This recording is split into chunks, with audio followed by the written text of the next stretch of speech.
The movie begins with a truck driving down a deserted highway. The truck is carrying containers full of chemicals. Suddenly, a rabbit jumps in front of the road. The driver tries to avoid hitting it, loses control, and one of the chemical drums falls into a nearby pond. The next day, we see an old man who's obsessed with collecting spiders and studying new species of them. In the next scene, we meet a young boy named Mike, who's also fascinated by spiders just like the old man. This old man already owns a large collection of spiders. He catches a few insects from the same pond where the chemical drum fell and takes them home to feed his spiders. Gradually, as the spiders eat those insects, they start to grow much larger than their normal size. One day, Mike and the old man are observing the spiders together when suddenly, one of the spiders escapes from its cage. But they both ignore it, thinking it's nothing serious. A moment later, Mike's watch alarm goes off. He tells the old man that he has to go home now. After Mike leaves, the old man notices that one of the cages is empty. The spider has escaped. The old man panics and starts searching for the spider. Suddenly, the spider slowly crawls up his back and bites him. The old man struggles in pain, trying to pull it off, but in the process, he accidentally opens all the other cages, releasing all the spiders. The freed spiders all gang up on the old man and attack him, killing him on the spot. A while later, Mike decides to visit the old man house. On his way, he runs into the sheriff and her deputy. Here we learn that the sheriff is actually Mike's mother. She warns Mike that the water in the pond has been contaminated by chemicals and tells him to stay away from it. When she asks where he's going, Mike says he's going to visit the old man house. Hearing this, his mother refuses and takes him back home. Once home, Mike tries calling the old man, but no one answers because the old man has already been dead for several days. Meanwhile, in the town's Prosperity Mall, a meeting is being held. The mayor is trying to convince the citizens to sell their land. The reason is that there are old mines under the town. But some people believe those mines still contain gold, so they refuse to sell.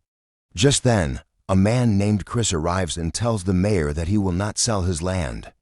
Later that day, the deputy and his wife are at home when a giant spider sneaks in and kills their cat. They both panic, horrified by the sight of a spider that big. Meanwhile, Mike sneaks out of his house without telling his mom and goes to the old man's place. When he arrives, he finds the entire house covered in spider webs. The cages are open and everything is a mess. Mike looks terrified. He finds one of the old man's shoes and picks it up to check. As he does, he notices a broken spider leg inside the house. He keeps it with him as evidence. Suddenly, a huge spider appears and Mike runs out of there in fear. At the same time, Chris, who has feelings for Mike's mother, visits her with flowers and talks about marriage. She agrees. Later, while Mike is heading back home, he meets Chris on the road. Chris offers him a ride and asks, "Hey, what's that in your hand?" Mike tells him the whole truth, that it's a broken leg of a giant spider he just saw, and there are even bigger ones out there in town. Chris doesn't believe a word of it. Mike tries his best to convince him, but Chris just laughs it off. When Mike gets home, he also tries explaining everything to his mom, but she doesn't believe him either. Meanwhile, the spiders attack the mayor's ostrich farm and kill all the birds. The mayor is left shocked and confused, not understanding what's going on. The next day, we see a man working inside the mine. Suddenly, the flow of water stops. He tries to unclog the pipe, but as he does, dozens of spiders crawl out and go straight into his mouth. When he screams, they all pour out, and then a massive spider appears and kills him instantly. Elsewhere, the mayor's son and the sheriff's daughter are together in a car, arguing over something. In anger, the sheriff's daughter kicks the mayor's son out of the car and drives away. As he stands up, he sees a swarm of spiders crawling toward him. He and his friends try to run, but the spiders catch and kill them all. Only the mayor's son manages to escape alive. From this point, it becomes clear the spiders have now grown huge, and they're hunting humans one by one. They've made their nests deep inside the underground mines. Later, one of those spiders finds its way straight into Chris's house. At Chris's house, a giant spider suddenly attacks his dog and drags it away toward the mines, since their house is connected to the mine tunnels. Chris's mom follows the dog's trail all the way to the mine entrance and goes inside. Moments later, a massive spider attacks her. She screams, and Chris, hearing her from a distance, rushes to the spot. When he arrives, he finds one of the spider's huge, broken legs lying there. Seeing it, Chris finally realizes that everything Mike said was true. The spiders had really grown that big. Chris immediately goes to meet Mike. When he gets to Mike's house, he shows him the giant spider leg. Mike looks at it and says, "This leg is even bigger than the one I found before." That means the spiders aren't just growing larger, their hunger is increasing too.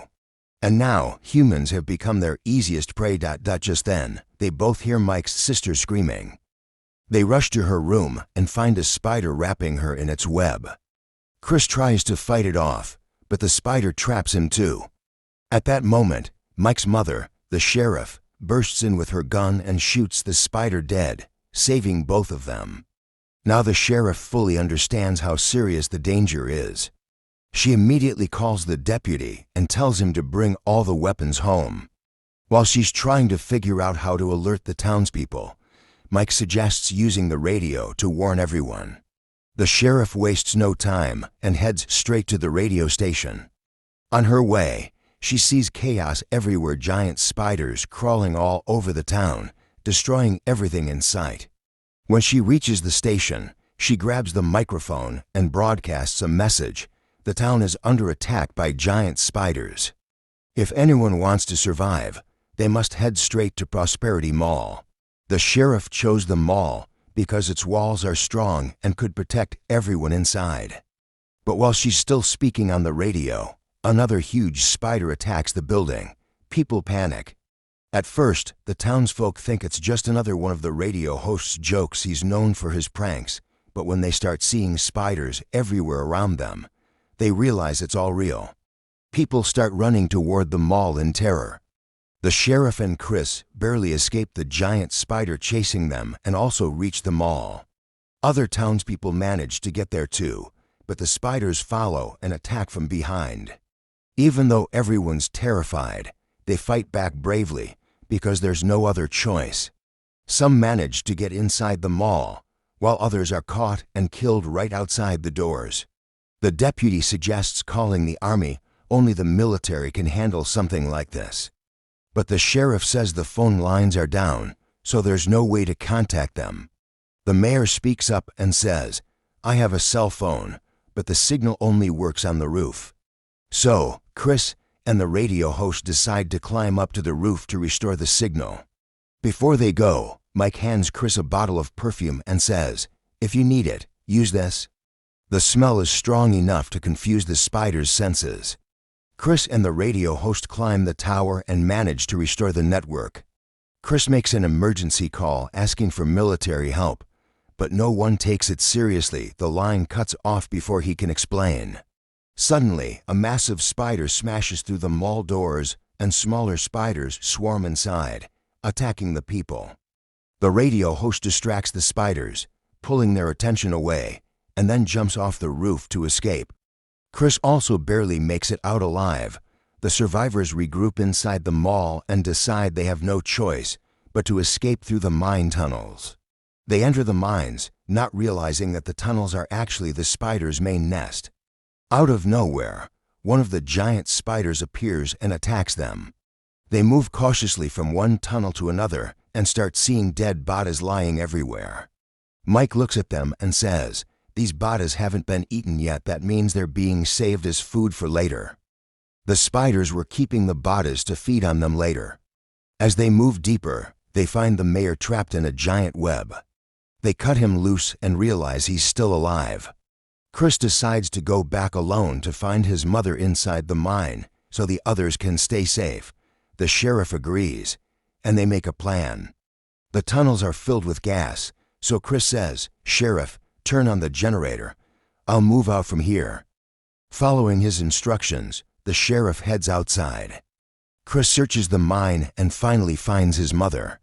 But then, a gigantic spider appears right in front of them. They're both terrified, but Chris quickly sprays the perfume Mike gave him. It blocks the spider's sense of smell, confusing it for a few moments. Chris sets up a spark wire connected to the generator, so the gas will explode once it ignites. He grabs his mother, and they start running toward the exit. The sheriff and the others make it out safely as well. Once everyone is out, the sheriff turns on the generator and lights the fuse. A massive explosion follows, shaking the entire mine. Chris and his mother escape just in time. All the spiders are destroyed in the blast, and the townspeople finally survive. The movie ends with that powerful explosion. The nightmare is over.